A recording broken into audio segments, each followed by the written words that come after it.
나이를 먹으면 먹을수록 느껴지는 것들이 참 많은 것 같아요. 물론 전 아직 그렇게 많은 인생을 살았다고 말할 수는 없긴 하지만 그래도 다른 사람보다는 좀 더 빠르고 강렬한 경험을 통해 인생 교육을 받았다고 할까요?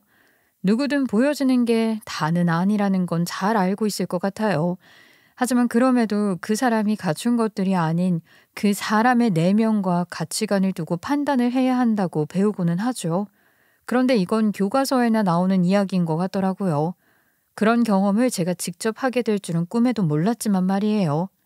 저는 남편과 결혼을 한 지 5년 차에 접어들었고 슬하에는 눈에 넣어도 아프지 않을 소중한 딸 하나를 낳아 정말 평범하게 잘 살고 있는 대한민국의 평범한 40살의 여성이에요. 저는 아이를 낳은 후에도 경제활동을 하고 있는 워킹맘인데요. 현재는 중견급 기업 내에서 재무팀에 소속된 직원으로 일하고 있어요. 다들 그렇듯 평범하고 성실하게 일을 해 월급을 받아 생활을 하고 있고 적어도 제 분야에서는 인정받고 싶어서 열심히 일하고 있고요. 이런 제 성실함은 어디까지나 저희 부모님, 특히 아버지의 가르침에서 크게 영향을 받아왔어요. 어린 시절부터 아버지는 저에게 늘 검소함과 겸손함을 강조하시면서 가르치셨거든요. 아빠, 친구들은 다 이 인형 가지고 있어.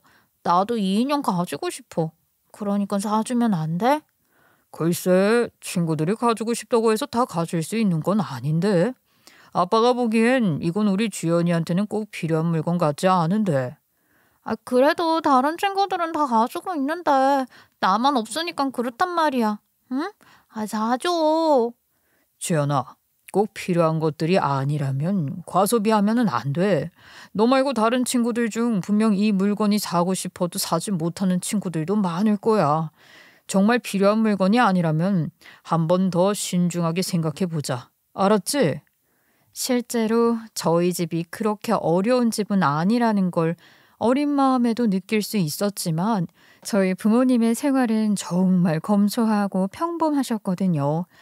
불필요한 사치를 하지 않고 주변 친구들이나 사람들을 배경이나 재력이 아닌 그 친구 자체를 바라볼 수 있도록 노력하라고 늘 가르침을 주셨기도 하고요. 저는 그런 부모님, 특히 아버지의 가르침을 받아 성장을 하다 보니까 당연히 그런 가치관을 가진 사람으로 성장을 했고요. 그렇게 성인이 되었고 그러던 중에 우연하게 남편을 만나게 되면서 결혼을 하게 되었어요. 남편은 제가 대학 졸업하고 취업하기 전에 여행 갔던 유럽에서 우연히 만나게 된 사람이었는데 한국인은 아무도 없던 상황에서 정말 우연하게 남편과 저 단 둘만 한국 사람이었어요. 서툰 외국어 실력에 말도 통하지 않은 상황에서 가방을 잃어버려가지고 정신이 하나도 없던 상황이었는데 정말 구세주같이 저를 도와줬던 사람이었죠. 저기 혹시 한국인이세요? 아까부터 봤는데 혼잣말로 한국말 하시는 거 들었어요. 어? 한국인이세요? 아, 잘 됐다. 아, 네, 맞아요. 저 한국인이에요. 저 지금 가방을 잃어버렸는데 말도 잘 안 통하고 미칠 것 같았거든요. 아, 너무 반가운데요? 그래 보였어요. 가방을 잃어버리셨으면 여권도 같이 잃어버리신 거예요? 네, 지금 지갑이랑 여권 전부 다. 아, 어떻게 해야 할지 답도 안 나오네요. 일단 지갑은 어쩔 수 없으니까 제가 좀 도와드릴게요. 그리고 여권은 일단 대사관으로. 한국에서 만났다면 일면식도 없는 그런 사이였겠지만 남편은 타지에서 가방을 잃어버리고 우왕좌왕하는 저를 그냥 지나치지 않고 도와준 사람이었어요. 그 인연을 계기로 그날부터 남편과 함께 여행을 다녔고 그렇게 한국까지 쭉 인연이 이어지면서 결혼까지 하게 되었죠. 연애를 하는 내내 느꼈던 부분이지만 남편은 정말 내 가치관과 비슷한 사람이었어요. 저는 분수에 맞게 사는 걸 좋아했고 불필요한 소비는 지양하며 무엇보다 누군가를 판단할 때는 편견을 가지고 보는 걸 좋아하지 않았는데 남편 또한 그런 제 성향과 참 잘 맞는 사람이더라고요. 나중에 듣게 된 이야기지만 남편 또한 그런 제 모습을 보면서 결혼을 결심했다고 했어요. 그렇게 결혼에 이르게 된 저희는 결혼을 하는 과정에서도 굉장히 합리적이고 효율적으로 결혼을 진행했죠. 물론 이런 결혼 과정에서 남편은 저희 집이 그렇게 어렵거나 검소하게 살 수 있는 그런 집이 아니라는 건 잘 알고 있었어요. 어느 정도 재력이 있는 집이라는 건 알았지만 아무래도 제 돈이 아니고 부모님이 읽어 놓으신 것들이다 보니 그리 신경을 쓸 수도 없었고요. 연애 때부터 제가 늘 남편의 귀에 못이 박히도록 한 말이 있기 때문에 그 말에 일종의 가스라이팅을 당했는지 당연히 그렇게 생각하기도 했던 것 같더라고요. 나는 결혼을 한다고 해도 절대 부모님 도움 받지 않고 내 힘으로 해서 형편이 되는 대로 결혼하고 싶어. 정말? 의외네. 요즘은 다 부모님 도움 받아서 편하게 살려고 하는 게 많잖아. 근데 자긴 안 그런 거야? 음, 우리 아빠는 옛날부터 나한테 말했거든. 부모니까 키워주는 건 맞지만 그 이후의 삶은 주체적으로 살아야 한다고. 나와 부모님은 완벽하게 분리되었고, 그러니까 나는 나 자체만 보고 좋아하는 사람 만나서 내 상황에 맞게 결혼하고 싶어. 자기가 그렇게 생각하면 나도 그렇게 생각할래. 내가 정말 복이 많지. 어디서 이런 여자친구를 구했는지 몰라? 그렇게 저희 부부는 결혼을 했고 남편에게는 남동생 하나가 있었어요. 남편과는 3살 터울이 났고 제가 결혼할 당시만 하더라도 여자친구도 없던 싱글이었기 때문에 이 집에서 며느리라고는 저 하나였죠. 그러던 중 도련님이 드디어 결혼을 하고 싶은 여자가 생겼다면서 남편에게 먼저 연락을 해 소개를 시켜주고 싶다고 말을 하더라고요. 결혼 정년기에 이른 도련님이었기에 저희 남편은 내심 그 소식이 반가웠어요. 시부모님을 먼저 인사드리기 전에 남편과 저에게 먼저 소개를 하고 싶다고 했고 기쁜 마음과 설레는 마음으로 만나게 되었죠. 만나기 전 들었던 예비 동서에 대한 정보는 성형외과 의사라는 소식과 말 그대로 대학 졸업 후에 강남 개원 준비를 위해서 현재는 한 성형외과에서 페이닥터로 일을 하고 있는 의사라고 했죠. 직업을 들으니까 대단하다는 생각이 들긴 했어요. 그래도 직업이 아닌 예비 동서라는 사람 그 자체를 보기 위해 약속 장소에 나갔죠. 하지만 첫인상부터 예비 동서와 저의 만남은 그리 긍정적이지 않았어요. 약속 시간보다 한참을 늦었고 그럼에도 미안한 내색이 없었거든요. 어머, 다들 일찍 와 계셨네요. 제가 진료가 늦게 끝난 데다가 차가 너무 막혀서 좀 늦었네요. 나 어디 앉아? 여기 앉아. 진료가 늦게 끝났지? 바쁘면 그럴 수도 있지. 우리 형이랑 형수님 그렇게 꽉 막힌 사람들 아니야. 그쵸? 그 말을 듣고 화가 난 듯 한마디 하려는 남편을 제가 애써 저지했고 웃으면서 괜찮다는 표정을 지으며 분위기를 풀었어요. 처음 만난 예비 동서는 인사를 하러 오는 자리임에도 불구하고 머리끝부터 발끝까지 아주 명품으로 도배를 한 모습이었고 의사라고는 믿기지 않은 사치를 하는 사람 같았어요. 심지어 차고 있는 시계는 좋기 3천만 원은 넘어 보이는 아주 비싸고 아주 화려한 롤렉스 시계를 차고 나타났더라고요. 저도 사람인지라 그리 좋은 인상을 받진 못했지만 그래도 마음을 돌려 워낙 화려한 사람인가 보다 하며 넘겼어요. 그리고는 인사를 건넸죠. 하지만 그날 예비동서의 태도는 우리 부부가 예비동서에게 오히려 인사를 드린다는 느낌을 받은 것처럼 느껴졌어요. 도련님이 좋아하는 여자라고 하니까 최대한 이해를 해보려 노력을 했지만 예비동서의 선 넘는 발언과 불편한 관심은 직설적인 질문으로 이어졌거든요. 저 궁금한 거 물어봐도 돼요? 그럼요. 편하게 물어보세요. 형님 되실 분이시라고 했죠? 제가 오빠랑 결혼하면 편하게 형님이라고 부를게요. 그럼 형님은 무슨 일 하시는 분이에요? 네? 저는 그냥 평범한 회사원이에요. 월급쟁이. 의사인 예비동서랑 비교하면 아무것도 아니지 뭐. 그냥 회사원? 요즘 경기 어려워서 구주조정도 많이 한다고 하던데 힘드시겠다.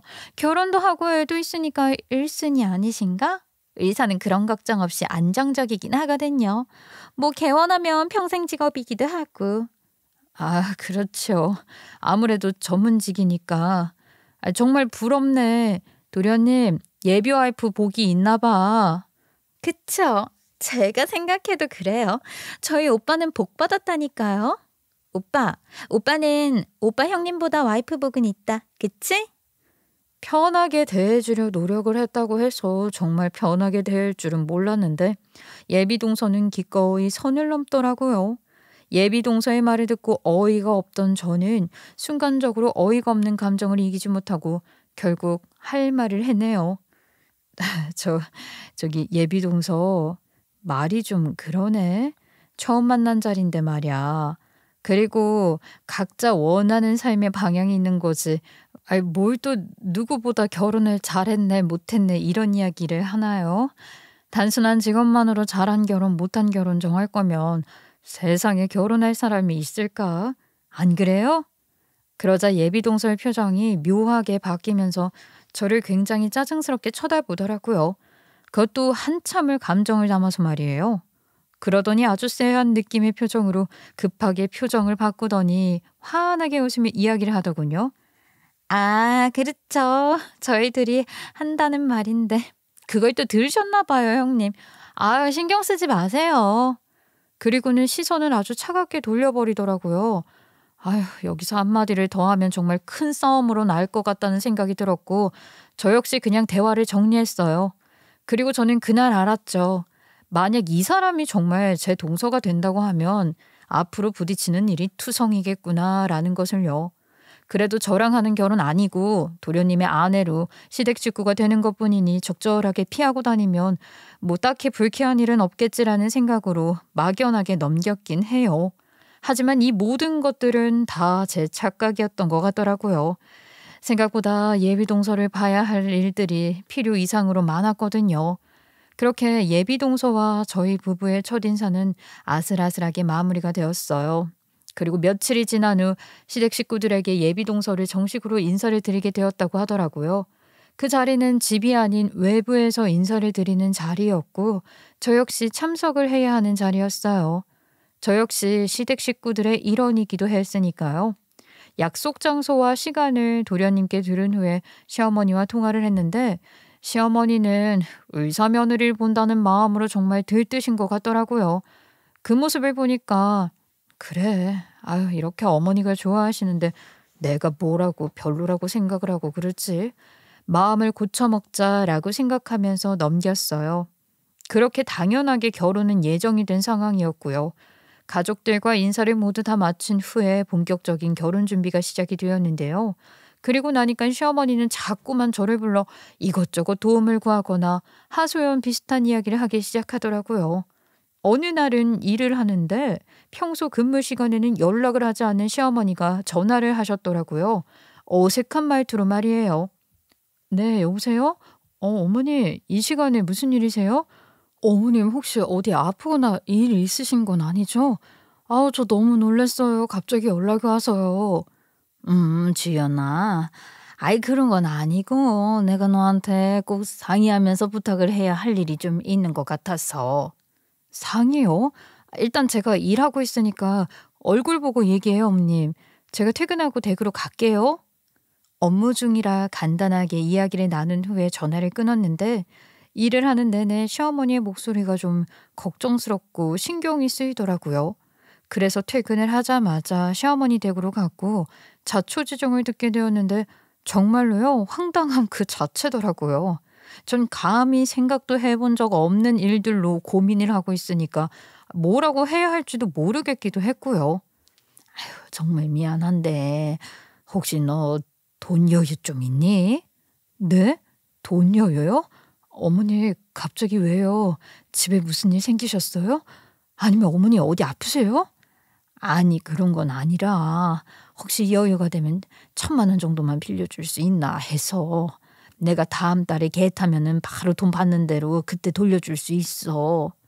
어머니 갑자기 왜 그렇게 큰 돈이 필요하신데요? 솔직하게 말씀을 해주셔야 제가 도움을 드릴지 아닐지 결정할 수 있죠. 예? 무슨 일이에요? 아휴, 아니 실은 그게 엊그제 둘째가 와서 난리를 치고 갔다. 예비 며느리한테 프로포즈를 하려고 하는데 적어도 의사 친구들이 받는 만큼은 해달라고 했다고 하더라고. 그 프로포즈인가 뭔가 그거 하려고 하는데 돈이 모자랐는지 어떻게 하냐고 난리를 치니까 나라도 보탤까 했어. 시어머니의 이야기를 들으니 더더욱 황당하더라고요. 분명 도련님이 시어머니에게까지 와서 돈 이야기를 하며 난리를 친 건 예비 동서의 입김이 강하게 들어갔기 때문 아니겠어요? 의사 친구들이 받는 만큼 프로포즈 선물을 받겠다는 말은 엄청나게 받고 싶다는 말로 들렸기도 하고요. 물론 일생에 딱 한 번뿐인 결혼이니 프로포즈를 제대로 받고 싶다는 생각은 저도 이해할 수는 있었지만, 그렇다고 하더라도 1,000만 원이나 빌려서 뭘 해주려고 하는지 감도 안 오기도 하고 이해도 안 되더라고요. 그래서 저 역시 이해가 되지 않는 마음으로 질문을 했죠. 아니 어머니, 다른 건 다 그렇다고 해도 도대체 뭘 사주길래 1,000만 원이나 빌린다는 건지 이해가 안 되는데, 아니 뭘 산다는 거예요? 도련님이 여유가 없는 것도 아니시잖아요. 그래도 제일 잘 나간다는 성형외과 의사인데 결혼을 하는데 3,000만 원짜리 가방은 줘야 지가 면이 서는 거 아니냐고 하더라고. 아유, 나도 평생 본 적도 없는 가방인데 걔는 그런 게 일상인가 봐. 어떻게 하니? 그런다고 모른 척할 수도 없잖아 내가. 네? 3,000만 원짜리 가방요? 그거 하나 해주려고 지금 1,000만 원이 필요한 거래요? 아니 그것만 하는 게 아니니까 모자란 거 같더라고. 그래서 나한테 와서 이야기를 했고. 근데 뭐 내가 여유가 있어야지. 근데 당장 급하니까 결혼 못하면 엄마가 책임지라느니 난리를 치니까 급하게 너한테라도 물었던 거다. 아휴 어머니, 그 돈을 왜 어머니가 해주시고 무슨 3,000만 원짜리 가방을 해줘요. 무리가 되면 적당한 선에서 해야죠. 그것도 못 받아들이면 가족이 된다고 해도 갈등만 생길 것 같은데. 이 집에서 정신을 똑바로 차리고 바른 말을 하는 건 저 하나뿐인 것 같았고, 이야기를 한다고 하더라도 이미 시어머니를 포함해 모든 가족들이 다 성형외과 의사 며느리를 본다는 것에 넘어간 것인지 아니면 벌써 가스라이팅을 당한 것인지 모두 다 한마음 한뜻으로 그 돈을 마련하기 시작하더라고요. 아휴, 그런 모습을 보면서 전 도저히 이건 아니라는 생각이 들었어요. 저에게 계속 그 돈을 빌려달라고 요구하는 시어머니의 요구가 있었는데 전 딱 잘라 그런 목적이라면 돈을 빌려줄 수 없다고 이야기를 했죠. 그러자 시어머니는 돈 나올 곳이 없는데 어떻게 하냐면서 발을 동동 구르며 어찌할 줄 모르더라고요. 그 모습을 보며 시어머니가 정신을 차릴 수 있도록 제가 이야기를 했어요. 어머니, 결혼은 도련님이 하는 거죠. 어머니가 하는 게 아니잖아요. 도련님이 알아서 프로포즈도 하시는 거지. 어머니가 돈까지 쓰시면서 그럴 일이 아니라는 거죠. 어떤 시어머니가 며느리 프로포즈까지 돕나요? 어머니 돈까지 써가면서 그러지는 마세요.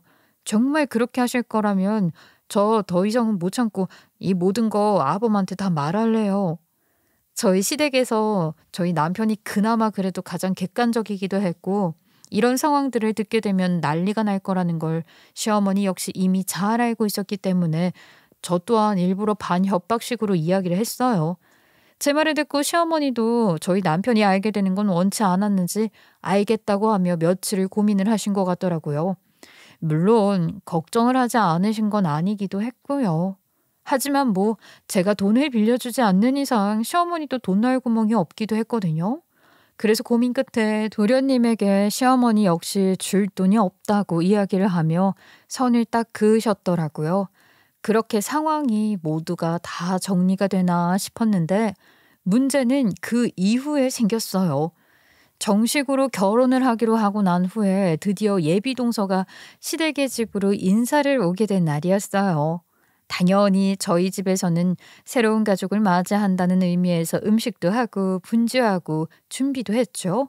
그런데 예비 동서가 집으로 들어서는 순간 저는 눈을 의심했어요. 아니 본인 치장에는 그 누구보다 진심으로 꾸미고 왔으면서 정작 빈손으로 시댁에 첫인사를 온 거 아니겠어요? 아무리 밖에서 몇 차례 만나 인사를 나눴고 얼굴을 익혔다고 하더라도 정식으로 예비 시댁에 인사를 오는 날인데 손에는 아무것도 들지 않고 그냥 몸만 딸랑딸랑 와 앉아있는 모습을 보니까 보기 좋지만은 않더라고요. 그래서 저는 시기를 봐서 조용하고 차분한 말투로, 하지만 예비 동서 기분이 상하지 않도록 예비 동서를 불러서 이야기를 했지요.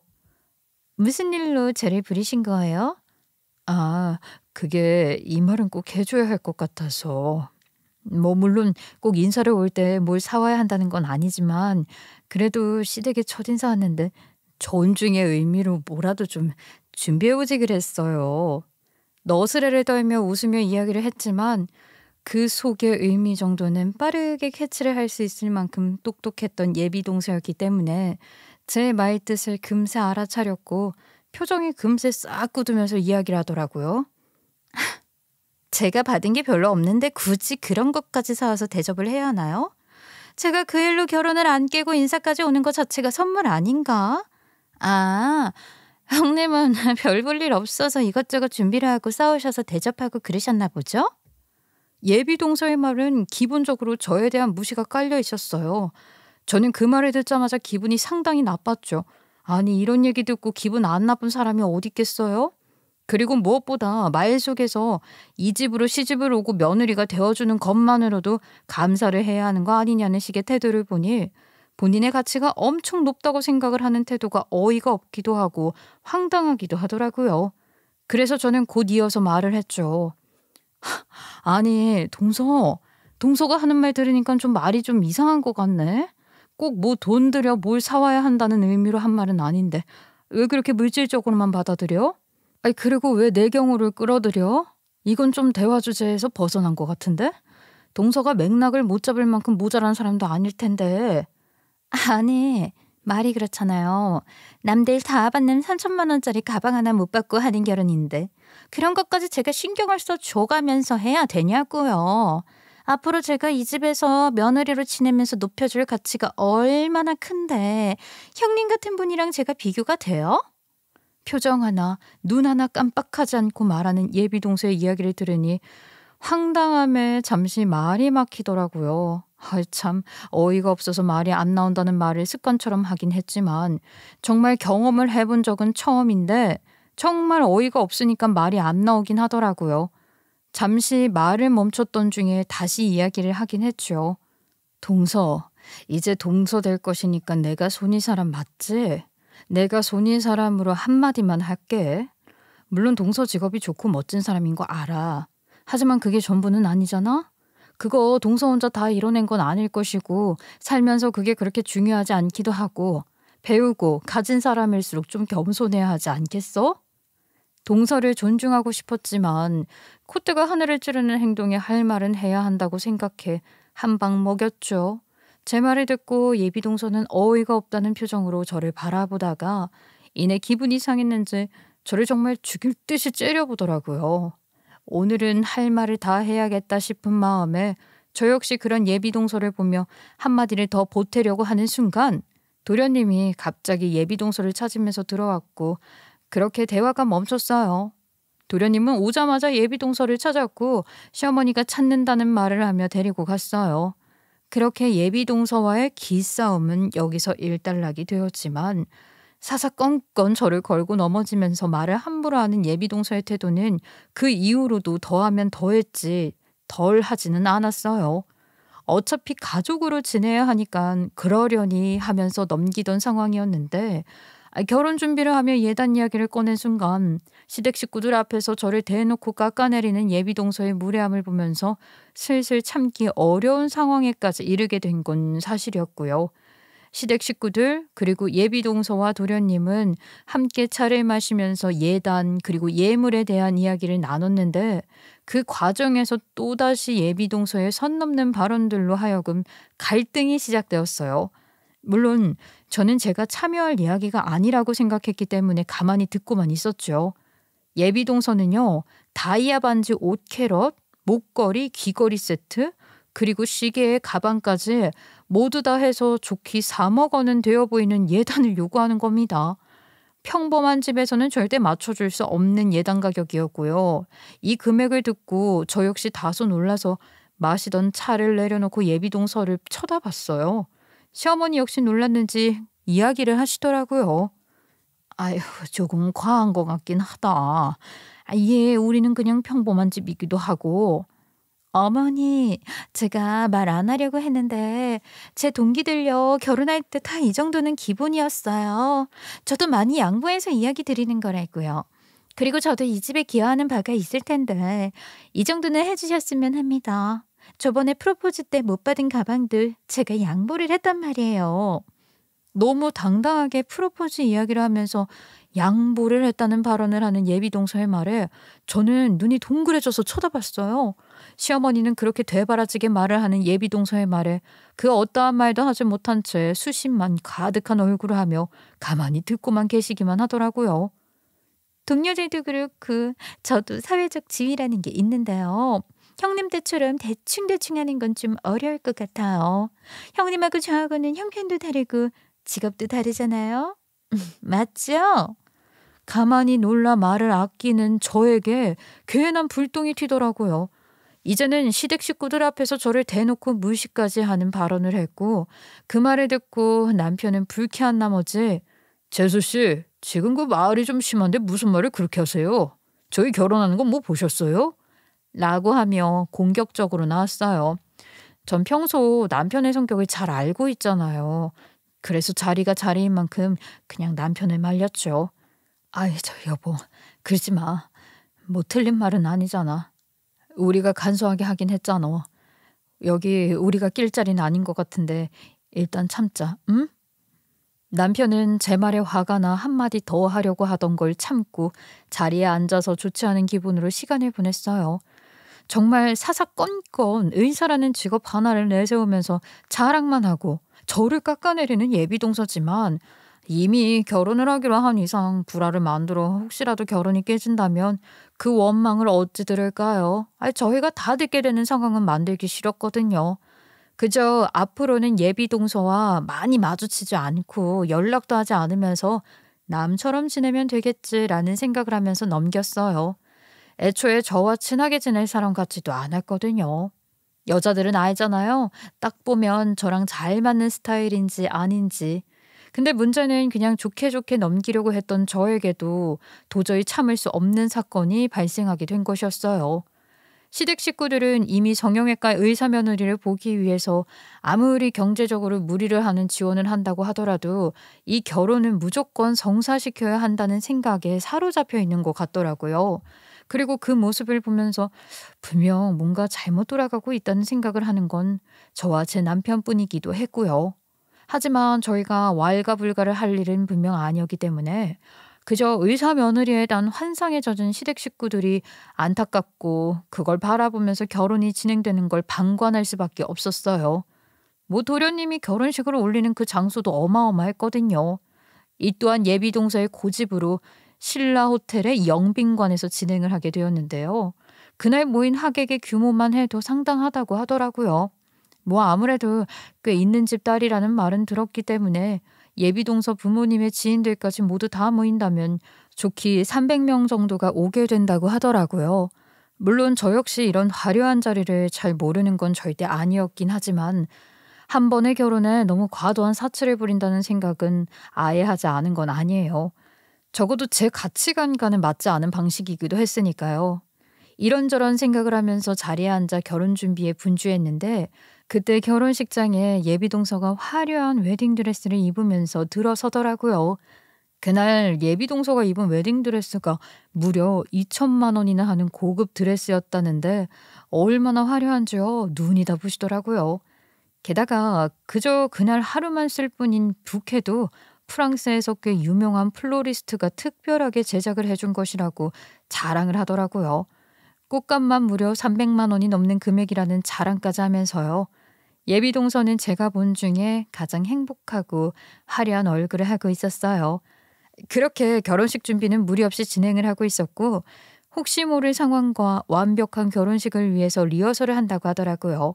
뭐 저와는 상관없는 일이었지만 리허설 도중에 저희 딸아이가 피아노 쪽으로 갑자기 움직이면서 저는 혹시 모를 상황을 대비해서 아이를 저지하려 몸을 숙여 얼른 따라갔죠. 그런데 그 순간 제가 있는 쪽으로 그 비싼 부케가 날아오는 게 아니겠어요? 어머, 어머, 어머, 이게 뭐야? 왜 이게 이리로 날아와? 리허설을 하니 부케를 던지는 건 하지 않아야 하는 게 맞았는데 날아드니까 또 당황스러운 마음이었고 심지어 제가 있던 쪽은 던지는 쪽도 아니다 보니까 놀랐어요. 순간적으로 부케가 날아오니까 저도 모르게 반사적으로 잡아야 한다고 생각해 잡으려 했지만 역부족인 건 사실이었고 그렇게 부케는 어쩔 수 없이 바닥으로 떨어졌어요. 전 놀라서 부케를 얼른 주워들으면서 주변을 보며 이야기했죠. 이거 동서가 던진 거야? 리허설인데 왜? 그리고 여기로 왜 날아오지? 진짜 형님, 지금 이게 얼마짜린 줄 아세요? 형님이 목숨을 다 바쳐서 사준다고 구한다고 해서 구할 수가 없는 거라고요. 지금 이걸 하나 못 받아서 떨어뜨려요? 정말 사사건건 짜증나 죽겠어. 오히려 영문을 모르고 떨어진 부케를 잡아주려고 했던 선의를 베푼 것인데 그 모습을 보며 드레스를 끌고 급하게 달려와서 저에게 짜증과 화를 내는 예비동서의 모습을 보니 황당하더라고요. 도움을 주려고 했던 사람에게 보통은 이런 태도를 취하지 않지 않나요? 어머, 너무 어이가 없고 황당함은 당연한데 저도 은근히 화가 나더라고요. 아니, 동서, 지금 이게 무슨 태도야? 내가 받은 것도 아니고 동서가 이리로 잘못 던져서 날아온 거잖아. 근데 난 보고 잡아주려다가 못 잡아 주워준 거고. 근데 왜 나한테 짜증을 부리면서 화를 내? 내가 뭐 동서 결혼 도움이야? 지금 경우 너무 없는 거 알고 있어? 그래서 저 또한 예비동서의 행동에 화를 내면서 이야기를 했죠. 그러자 예비동서는 제 말에 더 짜증이나 견딜 수 없다는 듯 정말로요, 신경질적으로 부케를 든 손을 하늘 위로 번쩍 드는 게 아니겠어요? 누가 멀리서 그 모습을 보면요, 영락없이 제 뺨을 때리려고 하는 모습이었고 저는 그 모습이 위협적으로 느껴져 반사적으로 눈을 질끈 감고 고개를 숙였어요. 그 모습을 보더니 동서는 저를 때리진 않았지만 오히려 때린 것보다 훨씬 더 모욕을 주고 싶었던 것이었는지 제 뺨을 부케로 기분 나쁘게 살짝 톡 치면서 이내 비웃으며 이야기를 하더라고요. 거봐, 내가 이렇게 손 조금만 올려도 이미 버릇이 들어서 무서워서 눈 찔끔 감으면서 고작 그 정도밖에 안 되면서 내 결혼식을 망치려고 해. 내 결혼식 망치지 마세요, 형님. 앞으로도 저랑 잘 지내고 싶으면 형님이 1년을 돈을 벌어서 구해준다고 하더라도 구할 수도 없고요. 살 수도 없는 부케라고요. 아셨어요?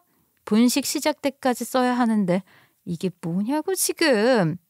동서는 저에게 또박또박 존댓말을 하면서 오히려 저를 비아냥거리듯 협박 비슷한 말을 쏟아냈어요. 화가 난다고 해서 기분대로 행동하는 모습을 보니까 황당하기도 하고 아예 어이가 없기도 하더라고요. 이 상황이 어이가 없어서 어떤 말도 하지 못한 채 바라만 보고 있었는데 그때 예비동서와 저 사이의 해프닝을 본 후 웅성거리는 하객들 사이에서 누군가 급하게 뛰어 걸어오면서 내 이름을 부르더라고요. 저는 정신이 하나도 없는 통에 누구지 싶은 마음으로 그곳을 쳐다보니 다름 아닌 우리 아버지였어요. 아버지는 잔뜩 화가 난 표정이었죠. 그리고 아버지가 뛰어와 저를 부축하자 신부 측 혼주석에 앉아있던 예비 동서의 아버지도 놀란 듯 또다시 제 쪽으로 뛰어오더라고요. 주연아, 너 괜찮아? 이게 다 무슨 짓이지? 아이고 사장님, 여기 무슨 일로? 저 따님이신가? 아유, 제가 같이 부축을 해드리겠습니다. 됐네. 내 딸 내가 혼자 부축할 수 있어. 그보다 지금 이 상황이 다 뭐냐고? 네 동서 아니냐? 네가 도통 결혼 생활이니 시댁에서 일이니 이야기를 하지 않으니까 아빠는 아무것도 몰랐는데 오늘 네 예비 동서가 하는 행동이나 니네 시댁 식구들 태도를 보니까 그동안 네가 어떻게 지내왔는지 말 안 해도 알겠다. 화가 난 아빠는 시댁 식구들과 예비 동서를 동시에 째려보며 이야기를 했어요. 그리고 이 상황이 뭔지 도무지 이해가 되지 않는 예비 동서는 무릎을 꿇고 저를 함께 부축해주는 자신의 아버지를 보면서 이야기를 했고 그렇게 예비 동서의 아버지로 인해서 모든 사실들이 밝혀졌어요. 그리고 예비 동서는 마치 한 대 얻어맞은 것처럼 어떠한 말도 하지 못한 채 당황하게 됐죠. 아빠 지금 뭐 하는 거야? 아빠는 내 아빠인데 왜 우리 형님한테 무릎을 꿇으면서 부축을 해? 아빠 미쳤어? 야 임마, 너 이분이 누군지 알고 말하는 거야? 이분이 아빠가 본부장으로 있는 회사에 새롭게 취임하신 사장님이셔. 뭐라고? 사장님 이 사람이 아니잖아. 무슨 얘기를 하는 거야? 네가 회사 일을 뭘 안다고? 경쟁사에서 꽤 유명했던 분이고 능력도 좋았던 분인데 이번에 우리 회사에서 스카우트 제안해서 사장으로 승진하셨다고. 취임하신 지 얼마 안 돼서 아는 사람 별로 없어. 말 그대로 저희 아버지는요, 예비동서의 아버지가 다니는 회사와는 전혀 관련이 없던 사람이었고, 그 전에는 저희 아버지도 뭐 사장이라는 높은 임직원을 맡은 적도 없는 분이셨기 때문에 사실 저희 아버지에 대해서 잘 아시는 분들이 없는 건 당연했어요. 그렇기 때문에 시댁 식구들 역시 저희 아버지가 중견기업의 사장님이라는 사실 자체를 알게 되는 건 무리가 있었죠. 저 또한 이야기를 하지 않았기도 하고요. 물론 남편은 저희 아버지가 최근에 승진을 하자마자 제가 남편에게 이 소식을 알렸기 때문에 알고는 있었어요. 하지만 시댁 식구들에게는 괜히 알리면 좀 피곤한 상황이 될 것 같아서 알리고 싶지 않다는 아버지의 의견에 따라 굳이 아버지가 사장이 됐다는 거는 알리지 않았거든요. 이 모든 사실이 알려진 것과는 별개로 저는 예비동서의 벙찐 표정을 보니 아직 시작도 안 했지만 벌써 속이 다 시원한 겁니다. 전 일어나서 이야기를 시작했죠. 어머, 동서, 이런 우연이 있네? 동서가 몰랐을 리 없는데 새로 취임을 한 사장님에 대한 정보는 미처 수집을 못했나 봐. 그동안 동서 아버지 본부장이라는 거 믿고 의사라는 거 믿고 나 너무 무시하고 떵떵거렸는데 이제 어떻게 해? 아니, 지금 이 상황이 다 뭐야. 아니, 어떻게 모를 수가 있냐고. 난 본 적도 없는데. 그리고 왜 아빠는 와서 인사도 안 해? 이게 말이 되냐고. 내가 결혼식에 좀 늦게 도착했네. 그래서 서로 인사도 못 나누고 있었는데 인사는커녕 내 딸을 함부로 하는 모습으로 눈도장을 찍게 될 줄은 미처 몰랐네. 저와 예비동서의 이야기를 듣던 아버지는 대화 도중 끼어들어 자초지종을 이야기하며 불쾌한 티를 내셨고, 그 모습을 본 예비동서의 아버지는 급하게 나서서 이야기를 하기 시작했어요. 너 임마 이게 다 무슨 예의 없는 행동이야? 아무리 이런 거 저런 거 다 모른다고 해도 손이 형님한테 누가 이런 짓을 해? 내가 너 이렇게 가르쳐 키웠냐? 사장님 정말 죄송합니다. 예비동서의 아버지가 나서서 예비동서에게 화를 낸 후에 대신 사과를 하는 그 상황에서도 예비동서는 상황 이해가 전혀 되지 않았는지 멍한 표정으로 대답도 하지 않은 채 한참을 바라보더라고요. 그렇게 모든 상황은 정리가 됐고 제 정체를 알게 된 예비동서를 바라보며 지금부터 제대로 지옥을 맛보게 해줄 마음으로 이야기를 시작했죠. 왜 동서? 뭐가 황당해? 나는 형편이 어려운 사람이라 뭘 모른다고 말했던가? 지금부터 그럼 뭘 모르는 사람이 변하면 어떻게 하는지 알려줄게. 지옥문 한번 열어줄 테니까 기대해 동서. 제 이야기를 모두 다 마무리했고 그 순간 하객들 중에 아버지를 알아보며 수근거리는 소리가 들리기 시작했어요. 그리고 그와 동시에 제가 아버지의 딸이라는 것도 다들 알게 되었죠. 몇몇 일찍 도착한 하객들의 수군거림을 듣고는 동서는 얼굴이 창백해지며 상황 파악을 하기 시작했고요. 시댁 식구들 역시 제 정체를 알게 되면서 저를 다시 보기 시작하더라고요. 이제서야 모든 게 정리가 되었으니 제가 직접 참교육을 할 차례인 것 같더라고요.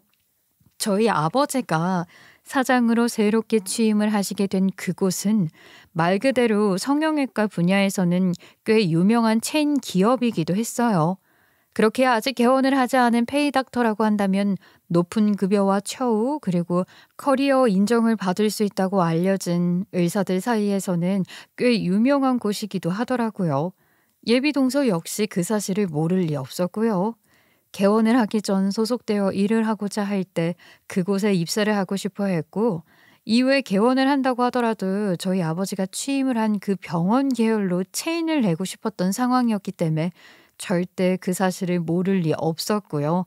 애초에 동서의 아버지라는 분이 우리 아버지 회사의 본부장이라는 사실을 믿기로 쉽게 가능할 것이라고 생각을 했던 상황인 것 같았어요. 하지만 이제는 상황이 완전히 달라져 버린 것이죠. 애초에 예비동서의 꿈이 모두 다 무산이 될 수도 있다는 것을 아마 직감적으로 느꼈을 거예요. 게다가 그날 모든 상황에 대해 알게 된 예비동서의 아버지는 예비동서를 불러 단단히 혼을 낸 것 같더라고요. 그리고 그날 제가 그런 취급을 당하게 됐고 예비동서의 존재를 알게 되었으니 아버지 회사 계열의 개원은 꿈도 꾸지 말고 본인의 힘으로 개원을 하고 일어나라는 식으로 통보를 받았다고 하더라고요. 적어도 딸로 인해서 아버지의 입지까지 불안해지는 건 원하지 않을 테니 예비 동서의 아버지의 결정은 어쩔 수 없었고 예비 동서 역시 일을 어떻게 풀어야 할지 막막했을 것이고요. 아마 그 순간 예비 동서 본인이 저에게 했던 일들이나 말들이 모두 다 떠오르면서 앞으로 상황들에 대해 자신도 없고 걱정만 상당히 쌓인 상황이었겠죠. 그러니 결혼식이 시작되기 전이었던 상황임에도 불구하고 저에게 급하게 찾아와 상황을 모면하려 이런저런 이야기를 해댔고요. 형님 제 얘기 좀 들어보세요. 예? 제가 그동안 잘 몰랐던 건 사실이지만 그래도 이 일로 인해서 저희 아버지나 혹은 제 앞날을 망치기 위해서 그런 치사한 짓은 안 하실 거죠? 네? 내가 동서 같은 사람인 줄 알아?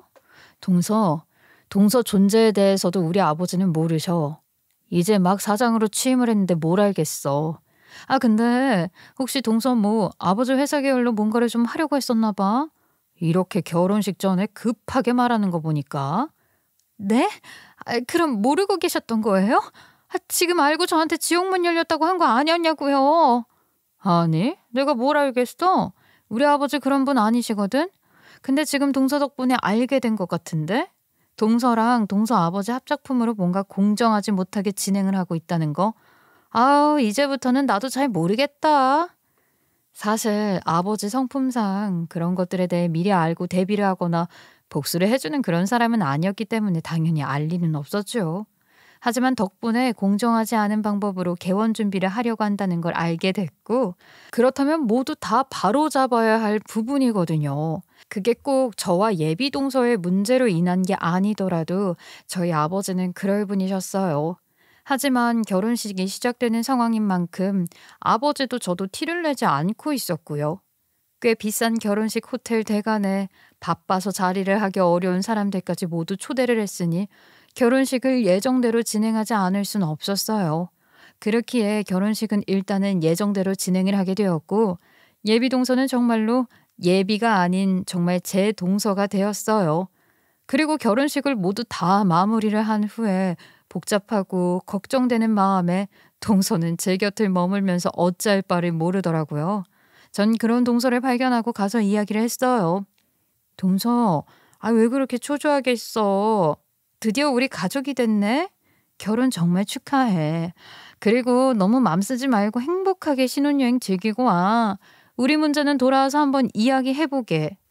저는 동서가 마음을 놓고 신혼여행을 즐기고라는 듯 말해줬지만 동서는 제 말에도 편하게 웃지 못하고 답도 하지 못하더라고요. 원래요, 죄 지은 사람이 발 뻗고 잠을 자지 못한다는 법이니 동서 입장에서는 이 모든 상황들이 답답하고 막막했겠죠. 그렇게 무려 한 달이라는 신혼여행에서 도련님 부부가 돌아왔고 시댁에 인사를 드리러 온다고 하더라고요. 저 역시 시댁으로 가서 동서 부부를 맞이할 준비를 했죠. 그리고 그날 시댁 안으로 들어서는 동서의 모습만 봐도 저는 느낄 수 있었어요. 동서의 예전과는 완벽하게 다른 태도를 하고 있다는 것을 말이에요. 처음 인사를 올 때 음료수 한 병도 들고 오지 않았던 때와는 전혀 다르게 뭘 바리바리 잔뜩 선물을 싸들고 왔고 재미있는 건 제 선물까지 아주 신경을 써서 포장까지 해왔더라고요. 그리고는 저에게 따로 주방까지 따라와 이야기를 하더라고요. 형님, 제가 형님 선물은 특별히 더 신경을 써서 준비해 왔거든요. 그동안 한 번도 제대로 된 선물을 못 해드린 것 같기도 하고요. 여기. 그래? 고맙네. 나까지 신경을 써줄 필요는 없었는데. 근데 내가 지금 좀 손이 없어서 그냥 거실에 둬줄래? 내가 확인할게. 네. 그리고 형님 제가 좀 도와드릴까요? 과일은 저도 잘 깎아요. 저 의사잖아요. 손재주 좋거든요. 또 형님한테 드릴 말씀도 있고요. 아니, 갑자기 왜 안 하던 걸 하겠다고 해, 동서. 그러지 마. 불편해. 그리고 할 말 있으면 간단하게 거기 서서 해줄래? 나 칼 들고 있어서 시선 못 맞춰. 이해해줘. 네, 형님. 그때 일은 정말 죄송해요. 제가 정말 몰라보고. 무슨 일? 아, 그때 그 일? 그것만 미안해? 이제 와서? 왜 미안해? 이제 내 정체를 알게 되니까 500만 원 정도는 쉽게 구할 수 있을 것 같아서? 아, 뱉은 말은 절대 못 줘, 남아 동서. 그러니까 취소하지 말고 사과도 하지 말고. 상대방이 사과를 안 받아주는데 하는 사과도 실례야? 아, 그래도 제가 뭐라도 해야 할 것 같아서. 동서는 책임을 질 준비를 해야지. 그지? 냉랭한 태도로 동서의 사과도 받아주지 않고 시선 역시 주지 않으며 덤덤하게 이야기를 하니 동서는 더 민망하고 곤란하다는 표정으로 제 앞에 서서 어찌할 바를 모르더라고요. 그동안 재력과 능력 그리고 직업만 믿고 저를 무시해왔으니 저 또한 똑같은 조건으로 동서에게 참교육을 해줘야 한다고 생각했어요. 동서, 우리 아버지가 동서랑 인연이 좀 깊은 것 같던데 같은 업계이기도 하고 그날 일로 동서가 인상 깊으셨는지 확인을 좀 하신 것 같더라고. 지금 현재 아버지 병원으로 입사를 하고 싶어서 지원서도 내고 그랬던데 어떻게 책임은 그 결과로 지는 건가? 형님, 형님 집안이라고 그 일엔 다른 부분이 있고 또 제가 이제는 다 알았으니까 사과도 하고 반성도 하고 있잖아요. 그러니까 그 부분은 별개로 생각하시고 어쩌지? 우리 집안은 대대로 인간성이 좀 중요한데 그날 동서 인간성을 다 봐버리신 것 같더라고요. 꼭 내가 아니어도 좀 힘들 것 같던데 근데 걱정 마. 나는 말 안 보탤게. 딱 그 일로만 판단을 하신다고 하더라고. 제 마지막 말에 동서는 하얗게 질린 얼굴로 어찌할 바를 모른 채 당황스러워하며 제 뒤만 계속 졸졸 따라다니며 이야기를 할 기회를 보는 것 같더라고요. 하지만 이제 와서 제가 무슨 이야기를 듣겠어요? 저런 동서라면 치가 떨리는데. 앞으로 지옥문 열리게 해준다고 했으니 이건 시작에 불과하다는 걸 아주 제대로 느낄 수 있게 본때를 보여줬어요. 그 후로 동서는 저에게 주기적으로 연락을 해서 상황을 해결해 보려 했지만 소용없었죠. 그러니 왜 가만히 있는 사람을 건드렸나 싶기도 하고요. 결국 동서는 저희 아버지 계열 병원으로의 입사는 무산되었어요. 그 얘기를 듣고도 저에게 화도 낼 수 없는 상황이니 그저 죽은 듯 지냈죠. 그러던 어느 날 시댁 가족 모임이 생겼고 모두가 다 모이는 자리였어요. 그리고 그날 본격적으로 동서를 상대로 갑질이 무엇인지 제대로 알려줬어요. 동서는 당연한 듯 명품 가방을 들고 식사 자리에 차분하게 나타났고 저는 그 모습을 보자마자 동서를 부르며 이야기를 시작했죠. 어머, 동서, 그 가방 예쁘다. 얼마 주고 산 거야? 아, 이거 얼마 안 해요. 이거 뭐... 왜? 예뻐서 그래, 예뻐서. 딱 봐도 신상 라인은 아닌 것 같고. 얼마나 하나 궁금해서 물었는데. 이거 2천만 원 주면 안 될 거예요, 아마. 형님, 예쁘세요? 이거 드릴까요? 아유, 됐어. 그런 중고를 누가 받아? 나는 안 사봐서 물어봤어. 우린 보통 그런 선물은 외부에서 들어오거나 받는 경우가 많거든. 질려서 아예 사지를 않아 그래서. 이 대화를 끝으로 동서에게 고작 직업으로 열심히 돈을 벌어 산 너와는 다른 삶을 산다는 걸 제대로 알려줬죠. 그리고 난 후에 제가 가져온 가방을 살짝 들어보이며 이야기했어요. 이건 국내에 없는 건데 이것도 난 이제 좀 지겹더라고. 요즘은 차라리 보세가 더 예쁜 것 같기도 하고. 아, 동서는 처음 보려나? 원하면 내가 쓰던 거 하나 줄 수 있기도 하고.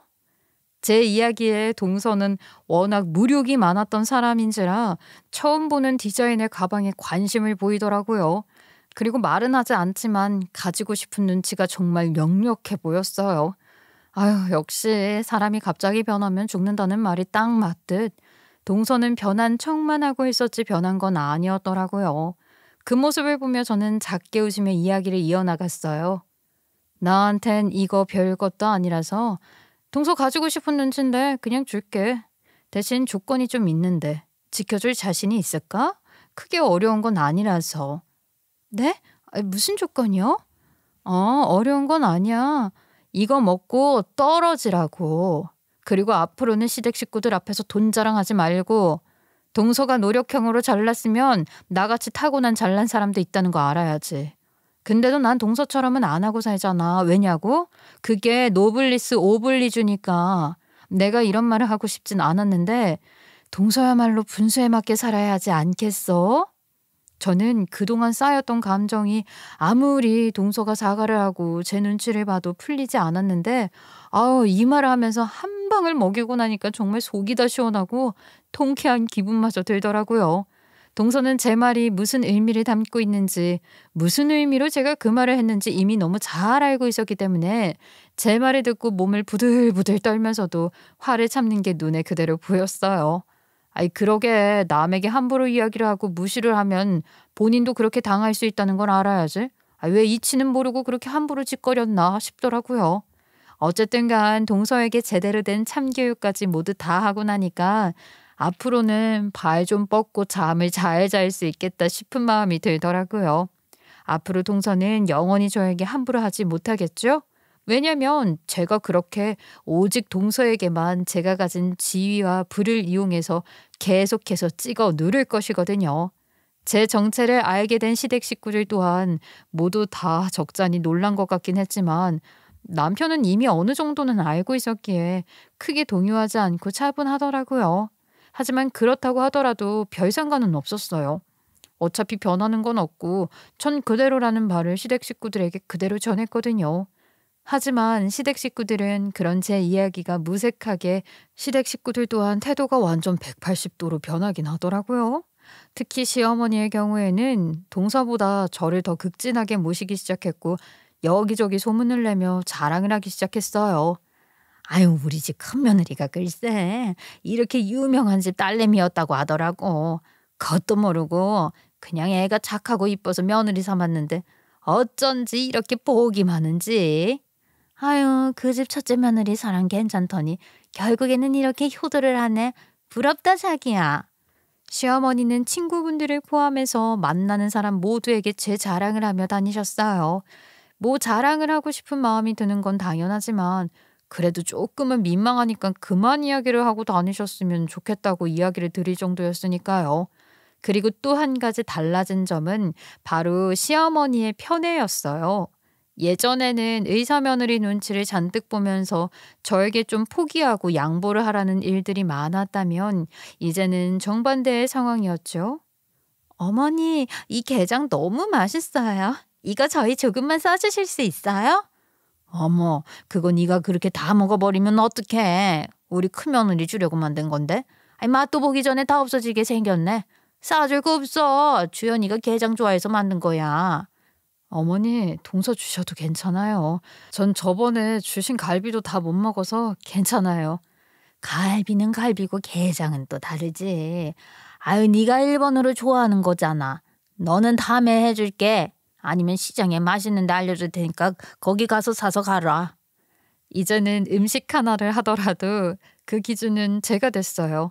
제가 좋아하는 음식 위주로 준비를 하고 저에게 음식을 주기 바쁘셨죠. 사소한 것 하나부터 모든 것들을 다 제 편에 서서 도와주시는 시어머니로 인해서 지금은 결혼 생활 자체가 참 편해졌달까요? 동서는 그 후로도 계속해 페이닥터로 일을 하고 있어요. 이직을 하고 싶어 했지만 제 복수로 인해서 그 계획은 무산이 되었고 저에게 잘 보여야 앞으로 상황들이 펴질 수 있다는 생각에 제 눈치를 보면서 하루하루 보내고 있어요. 명절이나 가족 모임에서도 저는 의사라는 이유로 일을 하지 않거나 함부로 하는 일은 없었고 이제야 제대로 된 며느리처럼 행동을 하고 있네요. 아마 제 눈치를 보면서 그러는 것이라고는 생각하긴 하는데 그래도 여전히 저는 동서가 제 덕을 보기를 원하지 않기 때문에 끝내 그 노력을 모른 척하며 지내고 있어요. 맘 같아선 동서를 끝내 괴롭히며 똑같이 지옥을 보여준 후에 연을 끊고 살고 싶은 마음이 있기도 하지만 그 정도의 악연이라고는 생각하지 않아요. 그리고 몇 차례 제대로 복수를 해준 마당에 굳이 더 괴롭히는 건 또 가족으로 얽힌 관계에서 할 짓은 아니라는 생각이 들었고요. 그래서 저는 동서와 관계를 계속 나쁘게 만들지 않기로 결정했어요. 모두가 다 행복하게 지내는 게 옳다는 판단을 했고 결국 저는 동서의 사과를 진심으로 받아준 후에 다시 사이좋게 지내고 있거든요. 사과를 받아준 날 동서에게 진심 어린 충고를 했죠. 돈이나 지위로 사람을 판단하는 건 옳지 않은 거야, 동서. 나도 동서한테 그런 식으로 대한 거 인정하고 사과할게. 똑같이 하는 건 윗사람으로서 옳은 일은 아니었는데 미안해. 아니에요, 형님. 제가 먼저 잘못을 했는걸요. 다시 한번 말씀드리지만 정말 정말 죄송하고 죄송했어요. 그렇게 저희 둘은 진심 어린 화해를 했고 그 일을 계기로 동서는 저를 잘 따르면서 누구보다 합이 잘 맞는 사이로 지내고 있어요. 사람이라는 건 외모, 재력으로 판단을 하지 않아야 한다는 제 가치관은 여전해요. 그리고 뭐든 자신의 힘으로 해내는 게 중요하다는 것도요. 저와 가까워진 동서는 저를 제대로 파악했고 이제는 제 능력이나 제 배경을 이용해서 뭔가 잘 해보려는 시도는 하지 않게 됐어요. 오직 동서의 실력으로 제대로 한번 해보겠다고 했고요. 그렇게 저희는 다시 평범한 동서와 형님 사이로 지내고 있습니다. 이 일을 계기로 가족 사이에 서로 이해하고 배려하는 게 가장 중요하다는 걸 다시 한번 깨닫게 된 계기인 것 같네요. 통쾌하게 정리한 제 복수 끝까지 지켜봐 주셔서 감사드립니다.